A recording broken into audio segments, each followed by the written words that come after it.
Та бүхний амрыг ирье.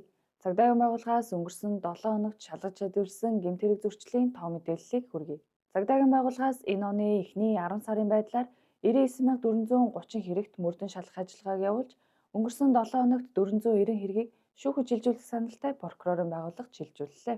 Бүртгэгдсэн хэргийг англиар нь авч үзвэл хүний амь насыг хохироосон 8, бусдын биед халдаж хохирол учруулсан 185, хүний бэлгийн эрх чөлөө халдшгүй байдлын эсрэг 9, өмчлөх эрхийн эсрэг 179, олон нийтийн аюулгүй байдал ашиг сонирхлын эсрэг 4, хүрээлэн байгаа орчны эсрэг 15, хөдөлгөөний аюулгүй байдал тээврийн хэрэгслийн ашиглалтын журмын эсрэг 75, бусад дүрэлт хамаарах 15 хэрэг байна.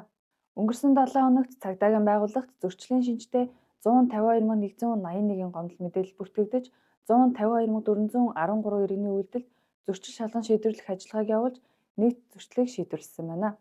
Бүртгэгдсэн зөрчлийн хэргийг англиар нь авч үзвэл олон нийтийн газарт зүй бусаар биеэ авч явах 1930, танхаарах 277, хүний биед халдах 312, гэр бүлийн хүчирхийлэлтэд тэмцэх тухай хууль зөрчих 305, замын хөдөлгөөний аюулгүй байдлын тухай хууль зөрчих 147,319, бусад 2,270 зөрчил байна. Дээрх 152,413 зөрчлийг шийдвэрлэлтийн төрлөөр нь авч үзвэл шүүхээс баривчлах шийтгэл оногдуулсан 316, тээврийн хэрэгсэл жолоодох эрхгүй этгээд согтууруулах хундааны зүйл хэрэгэлсэн үедээ тээврийн хэрэгсэл жолоодож давтан зөрчил гаргасан үндслээр баривчилж эрх ассан 151, замын хөдөлгөөний дүрэн зөрчсөн 673 иргэнийг торгож эрх асах шийтгэл оногдуулсан бол 151,271 иргэн хуулийн этгээдийг торгох шийтгэл оногдуулжээ.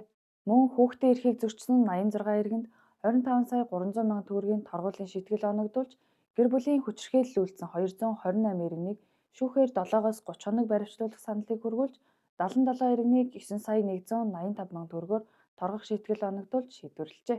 Иргэд та бүхнийг гэмт хэрэг зөрчлөөс урьдчилан сэргийлэх зорилгоор цагдаагийн байгууллагаас өнгөрсөн 7 хоногт шалгаж шийдвэрлэсэн гэмт хэрэг зөрчлийн тоо мэдээллийг хүргэлээ. Та бүхний шинэ 7 хоногийн ажилд нь амжилт хүсье.